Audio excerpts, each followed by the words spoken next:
Hello, this is the first in a series of videos looking at linear graphs, which are graphs of a straight line.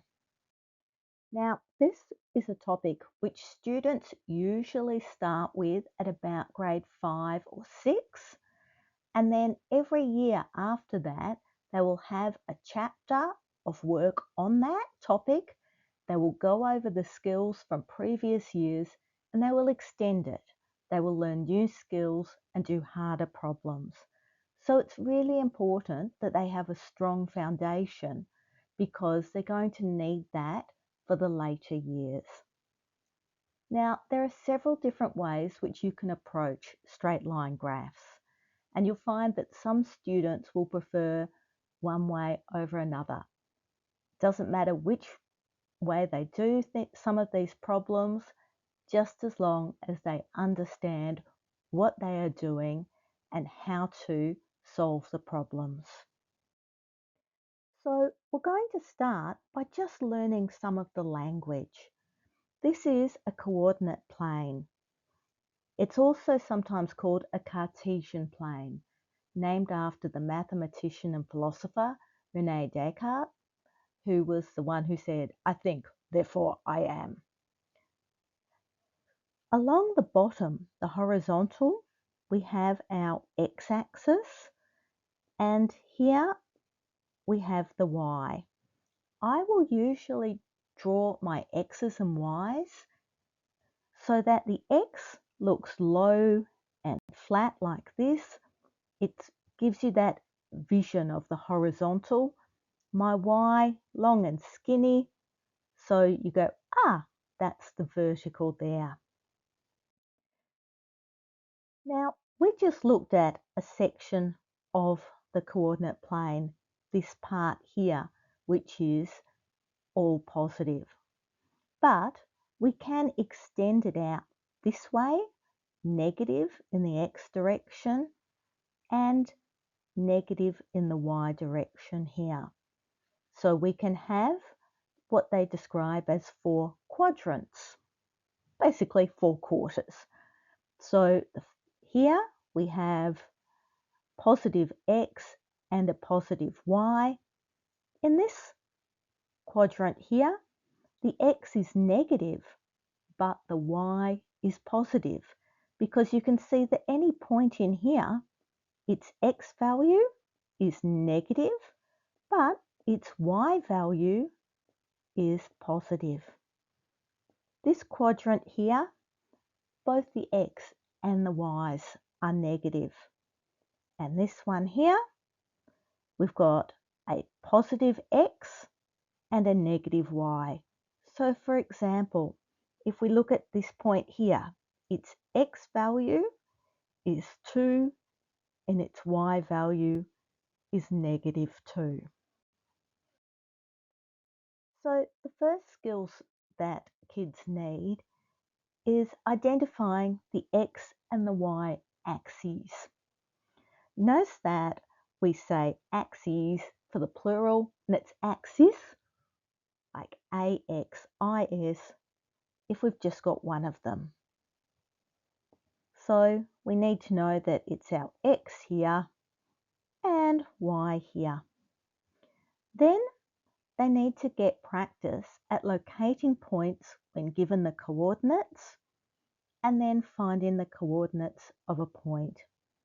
We always write things the same way. We use brackets to indicate the coordinates and we separate the x and the y with a comma. So we might have 2, 1. And that means that the x coordinate is 2 and the y is 1. So we would go to 2 here on the x, 1 on the y. This would be our point here. And students can get practice doing this with all sorts of fun worksheets. So for example, this is one obtained from the internet where first of all they've got to find the coordinates of these various objects.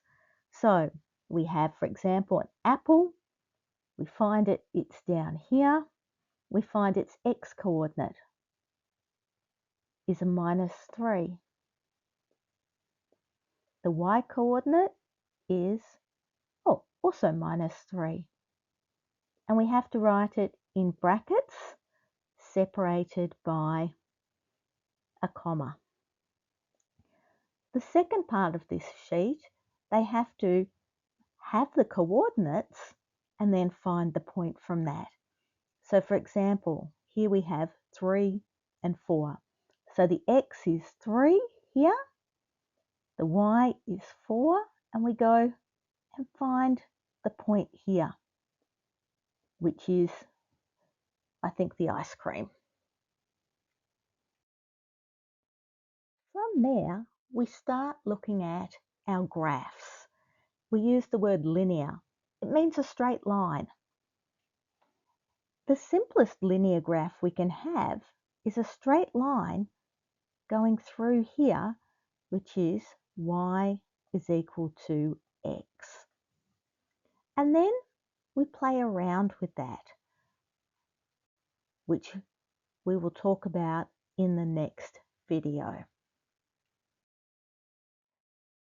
One way of thinking of these graphs is we are going to start with an in-out machine. You'll also hear this referred to as a function machine. The kids are pretty used to doing problems with these. The idea is that we have a number that goes in, it gets into the machine, the machine does something to the number, it processes it, and another number comes out. In this case, in the machine, it's going to add 3. So if we have a 2 goes in, we add 3 to it, a 5 goes out. If we had a 4 went in, it's going to get 3 added to it, a 7 will come out. A 1 goes in, plus 3, a 4 will come out. This is a way of looking at an equation.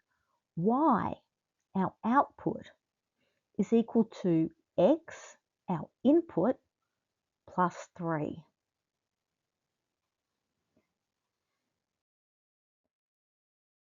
So we're going to practice doing this a little bit. So our x value is 0. We have to add 2 to it to get our y value. So 0, 2. 1 plus 2 will give us 3. 2 plus 2, 4. And so on.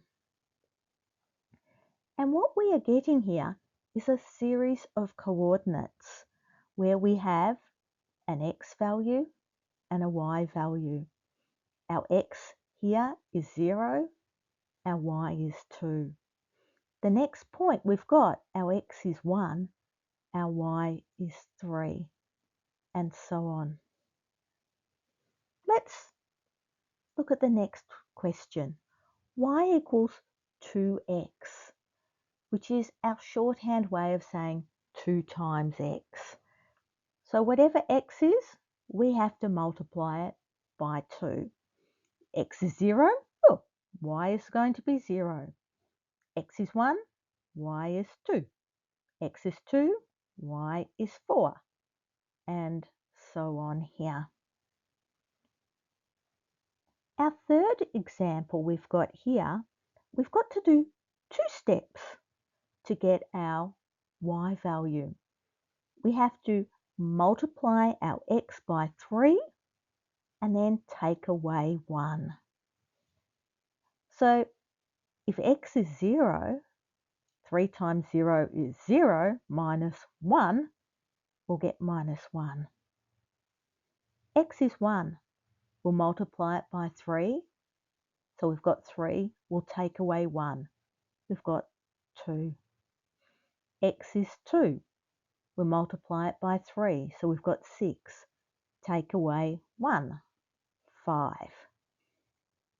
3 times 3 is 9, minus 1, 8.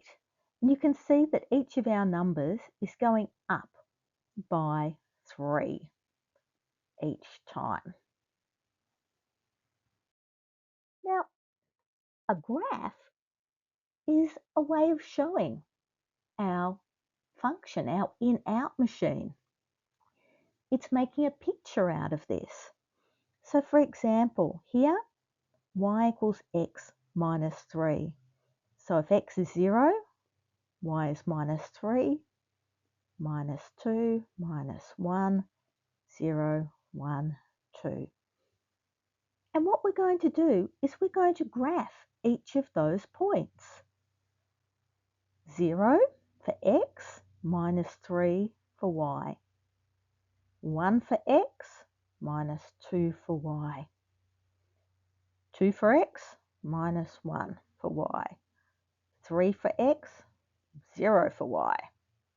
4 and 1, 5 and 2. And what you can see is that we've made a straight line. Every single spot on that line fits this rule here. So we could look at this spot here. Here we've got 6 and 3. See how that still fits our rule.